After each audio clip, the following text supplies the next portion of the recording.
All right, YouTube, it's time for your daily reminders regarding Argentina. No, this time it's not about Argentina other than its connection to sheltering expat Nazis. I'd like to remind you that everybody in the world is Hitler, but they're also a Russian agent, at least if you have watched the news lately. Yes, indeed, we've gotten to that special point at which the Fourth Reich has apparently begun, without us even noticing. A few years ago we were all happy-go-lucky, stop the war, saved our fur, and stuff like that.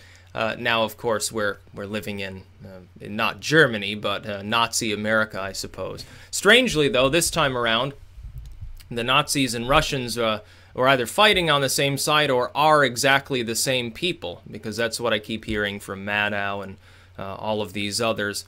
The old silver fox himself, when he gets up there and rambles about Russia for half an hour, puts it in point, I suppose, for us all. Indeed, yeah, it's really that bad. Everyone's a fascist. I expect them to brand like Bernie Sanders a Nazi at some point. I remember during the election, Salon made a very, very kind article about him, talking about how Hillary shouldn't be goy-splaining to him. The term never actually took off, like, mansplaining and white-splaining and all the other splainings that they invented as part of their newspeak apparatus in their 1984 shit show of an election campaign.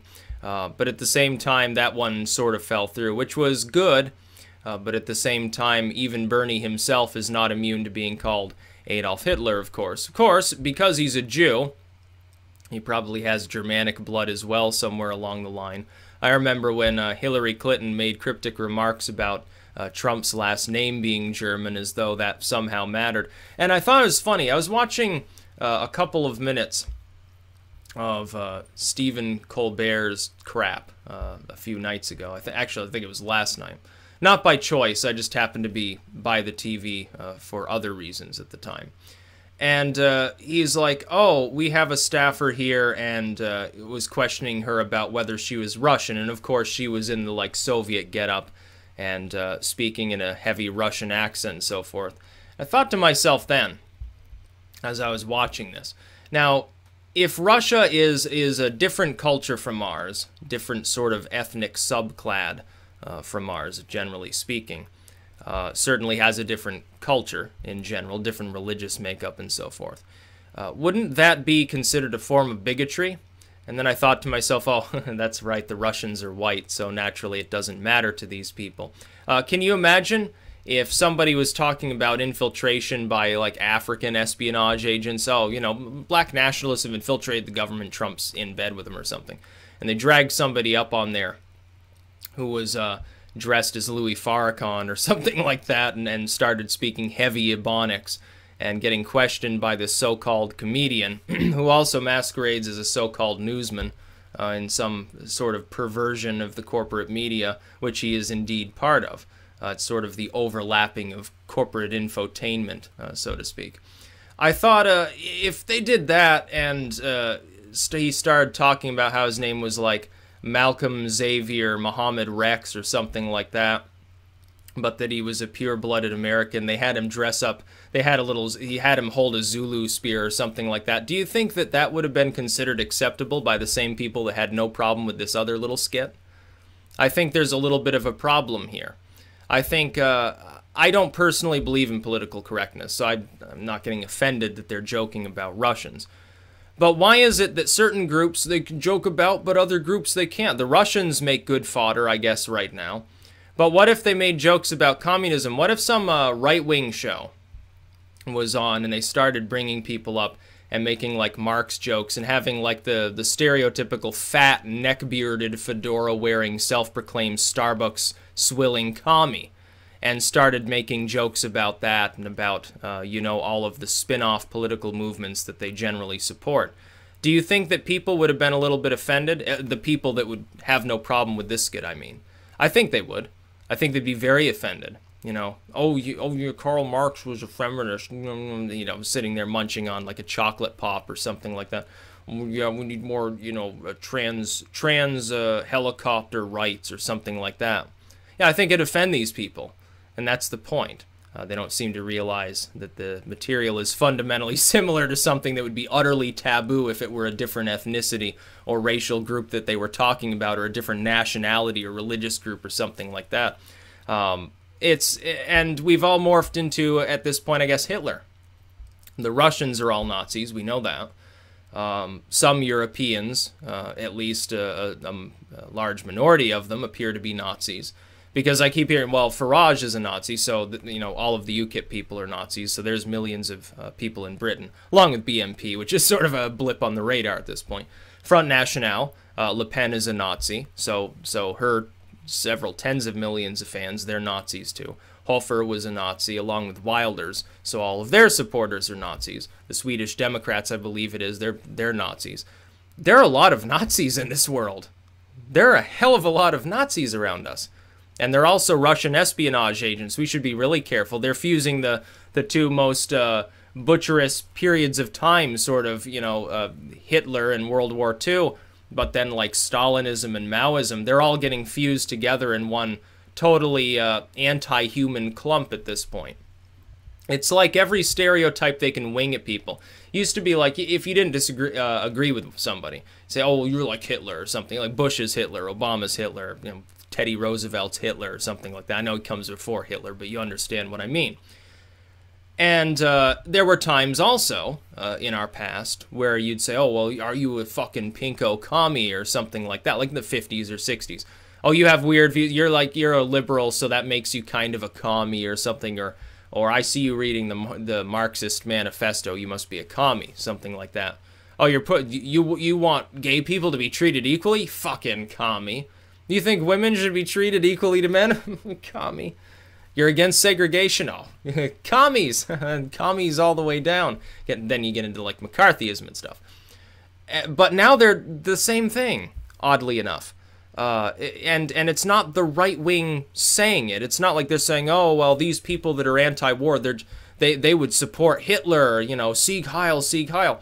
And it's not the right wing saying, oh, well, you're a commie, you're an espionage agent for Red China or something like that. It's the left doing it.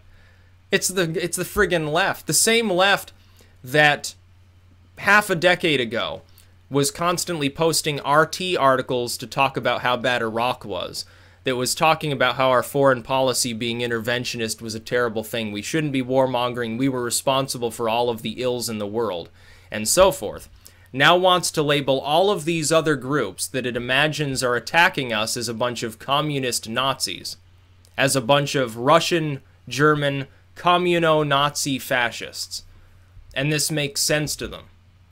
All of these labels, they've begun to devour themselves. It's a little bit like, in Tolkien's lore, there's that giant spider that's hanging out with what becomes Morgoth, Melkor, something like that.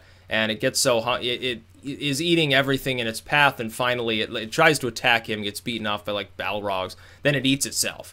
Because it's just so fucking hungry. It can't contain itself anymore. The only thing that can feed it is its own body, its own essence and existence entirely, and then it blips out of existence.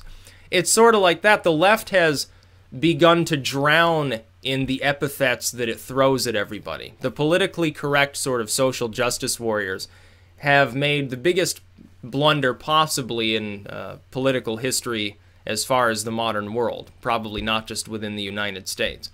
Because what they've done is set themselves up so that they've alienated every possible group of people for the next generation, which is being raised up now, seeing their crap and becoming increasingly more and more fervorously far-right. I've seen it. Many of you have probably seen it. Some of you probably are from Generation Z. There's a good chance you're not a social justice warrior. I look around at my contemporaries, and at this point, it's the social justice stuff is dying down now with the millennials. Like we're finally beginning to wake up as a generation, but it took us fucking long enough. I thought that we would actually be able to like stop the crap that Bush was doing. Everyone rolled over and played dead the second Obama got into office, pretended everything was okay, and became social justice warriors, and that continued to march along. And a few people woke up with the NSA crap. A few people woke up with some of the leaks on drone strikes, but it wasn't a large group of people until very recently, like literally the last 6 months or so has awoken millions of people within the millennial generation. But the younger generation, they're already awake. They already know basically what's going on. They realize the freak show for what it really is. Because everybody has been labeled Hitler. Everyone's been labeled a Russian at this point. And naturally, that almost makes Hitler a cool thing, because everyone that they like, every celebrity that they've seen, every song they like is made by Hitler, every food they like is being cooked up by Hitler, their parents are Hitler, their friends are Hitler, they're Hitler, their cat's Hitler at this point. Everybody's friggin' Hitler. Anybody that I don't like is Hitler, and probably some of the people that I do like, essentially. That's what they've gone off and done, the American left. So they're devouring themselves. It's great to watch them do so. It'll be a good thing for the world when they completely destroy their own movement and sink back into the dark recesses from whence they came for a generation or two. They'll be back eventually. They always are. Evil never sleeps, so to speak. But they'll be much weakened for some time to come.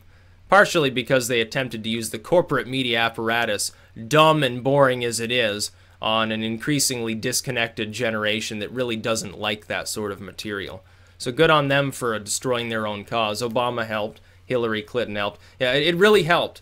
Globalism was much encouraged and greatly strengthened by taking a geriatric, whining old woman who can't even stand up without getting thrown in the back of a van like a sack of potatoes when she starts feigning, and taking her on as standard bearer. It was wonderful to see. Look at how much more powerful the left is now. You know, she wasn't even really a leftist. She's just a corporatist, honestly, just a figurehead of the left. But there were people who believed she was left. Oh, she's going to do such great things for women and gay rights and minorities and transgendered. And no, she wouldn't. No, she wouldn't. The young understand that, I think, already. Some people in my generation, probably Gen X, they're probably more keyed into what's fucking happening than my fellow millennials, which is pretty sad. I look on my channel, I look at the statistics. It seems that the average age of my audience here is literally like the cutoff point between Generation X and the millennials. Like older than I am, not by a huge amount, but you know, half a decade older or something like that, like 32 or so. Or 33. It's I don't know what people are smoking, honestly. It's become fashionable to label literally everybody with which you have even a minor disagreement as either a communist or Adolf Hitler. That's about all. Peace out.